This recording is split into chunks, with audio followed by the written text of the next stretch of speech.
เราสบายดีทุกคนเนาะก็เป็นอาทิตย์ที่2เนาะที่ได้มาห่วงการนมัสการพระเจ้าของพี่น้องที่นี้เนาะก็เป็นการจะเตรียมที่ประจากพระเจ้าเนาะที่ให้พวกเขาได้มาพอกัน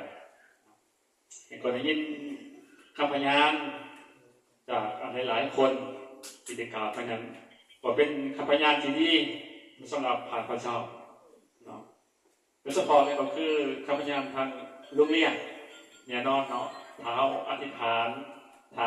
ผมไม่คุ้มเสือแล้วนี่อธิษฐานไปกับพยานยังนี่ก็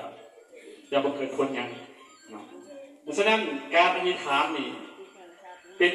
สิ่งที่จำเป็นที่สุดสำหรับคนชายพระเจ้าสำหรับลูกของพระเจ้าเนาะอธิษฐานต้องคุ้มเสือรวมด้วยเนาะดังนั้นในวันนี้ก็อาจจะเป็นอาทิตย์สุดท้ายเนาะอาทิตย์สุดท้ายอาทิตย์จะอยู่ที่นี้ก่อนนะครับเมื่อเรียกว่าเทียนก่อนเนาะมาจากบ้านมีการติดไปแล้วเนาะมีการซ่องทีลงหาสายประจักษ์ที่นี้ดังนั้นอยู่ในอาทิตย์ที่ผ่านมาเขาว่าเรื่องการถวายอย่างการถวายเกียรติแด่พระเจ้าเนาะการถวายเกียรติแด่พระเจ้าเขาถวายแบบไหนพี่น้องแต่เรื่องว่าสิ่งสำคัญที่พระเจ้าต้องการจากพวกเขาคืออะไร